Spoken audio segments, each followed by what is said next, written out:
Hey guys, welcome back to my channel. Today I would be talking about laptops and specifically a really bad designed laptop. I have no idea what engineers were thinking when they were designing this laptop. So let's get right into the topic. Uh, I have two laptops with me. One is my Lenovo ThinkPad T470 and one is a Dell Inspiron. I don't know the exact model number, but a friend of mine has given me this laptop as a loaner for a few days, and she bought it in 2019 when she came for masters. So it's these laptops are around the same time frame.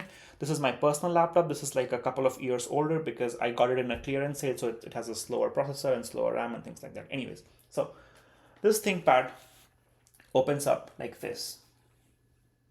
Pretty standard, right?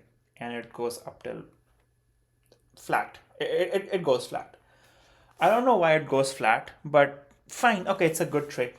I don't know why it goes flat, but okay, anyways.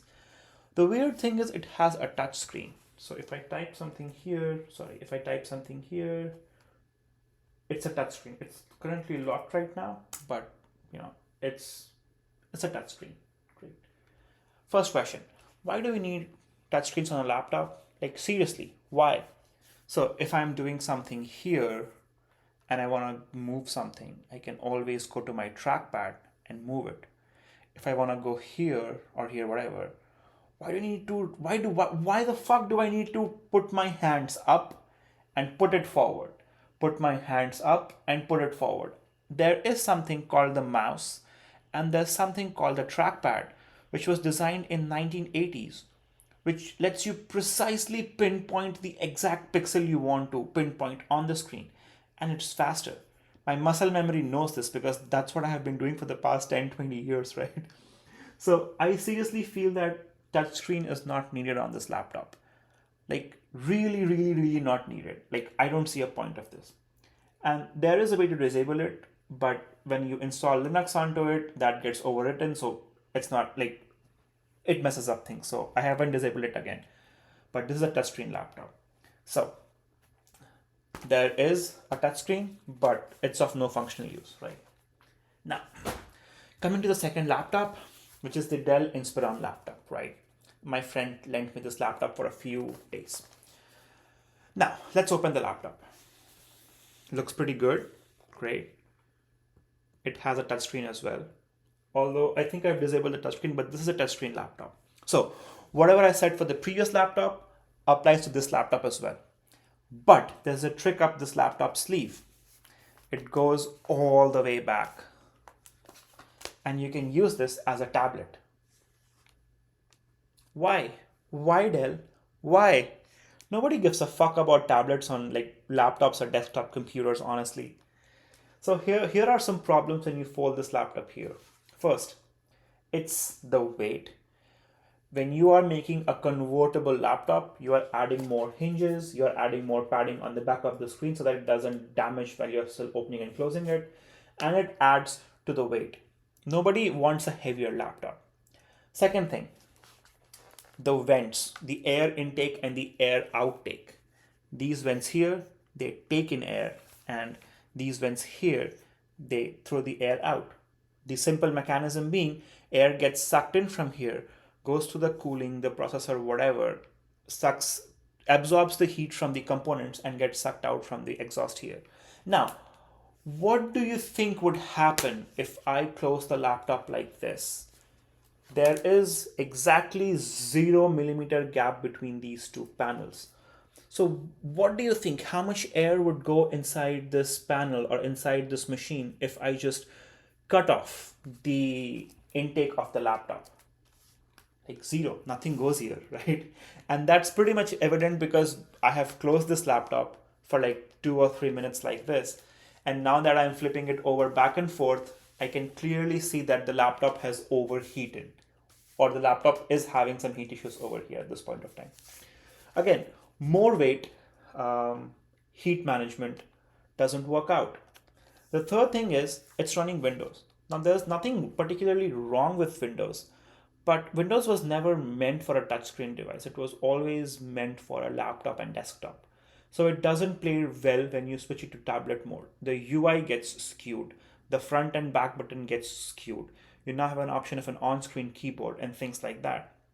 And this is the thing that I was talking about. Like, manufacturers want to do all this bullshit, but they don't want to like improve the basics of the laptop or the basics of the tech.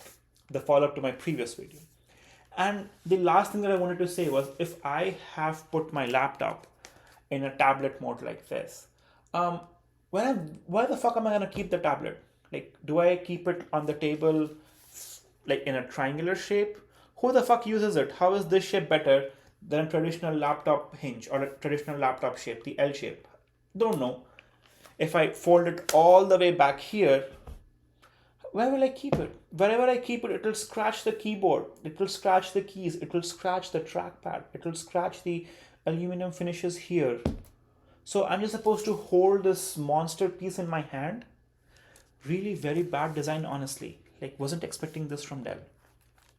Now, coming to another thing. Imagine all the people in your life who use a computer. Imagine all the people. Now, have you ever seen anyone using touchscreen on their laptop? Be honest. Many people don't even know that their laptop has a touchscreen feature built in. Many people don't even know that their laptops can like flip back and become a tablet. And even if they know, they don't care, because like they want a laptop. If they want a tablet like an iPad, they would go and get a tablet like an iPad. Like, I see zero market share of this stupid design, and still it's there. On top of that, it's not just only Dell. I have seen similar designs by Lenovo, HP, Chromebooks as well, I think. So a lot of companies make Chromebooks, a lot of companies contract out for Chromebooks, and other manufacturers as well. And to be honest, it's not required. Now, coming to the fact that I said in the previous video, what a portable computing device needs are a few things. Good battery life, because you are competing with desktops, so you need to have a good battery device, right? Battery life, so that you can work anywhere you want for any long you want. Good performance, your computer should be fast and swift. It should not lag, it should be snappier. Good heat management, because it's a laptop. Laptop consists of the word lap. So if you put the laptop on your lap, it should not burn your skin, or it should not cause discomfort to your lap, right? And the fourth and the most important thing is, it should work like a computer. If you are calling this a laptop, that's not true, honestly. Now, I'm recording this video on an Apple MacBook Air M3, sorry. This laptop is recording a video of my OBS interface, whatever this is. I was running open source software Llama from Facebook just for testing it out, and I was also running a FaceTime. This laptop technically has less RAM than this laptop and that laptop. Both of them have 16 GB of RAM. This laptop has 8 gigs of RAM. And still, it manages to do all the tasks, doesn't overheat. It doesn't even have a freaking fan. You know why? Because people who design this laptop put these 5 things forward: good battery life, good heat management, good performance, good speakers, a good display.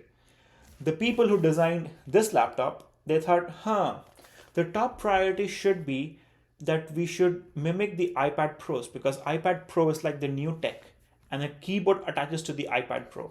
Now, we are a shitty laptop company, but we want to give we want to give the users an impression that we are doing innovation like Apple is doing with iPad Pro. So let's just make our laptop more like a tablet. That was their number one priority while designing this laptop, and it shows.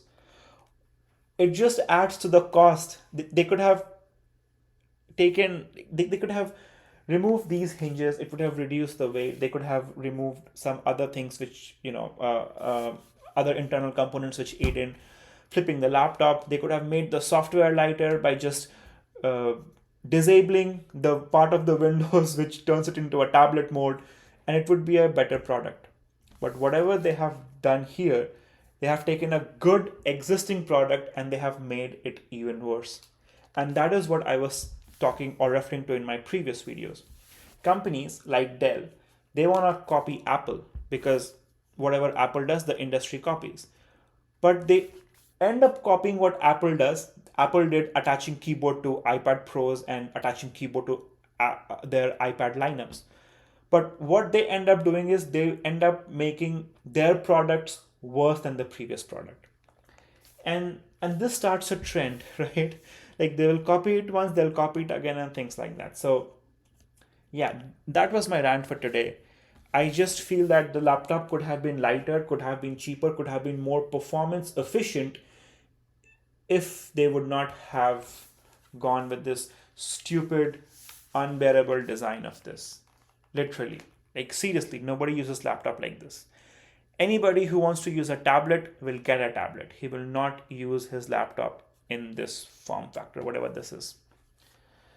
Anyways, thanks for listening to my rant, and hope to see you guys in the next one. Bye bye.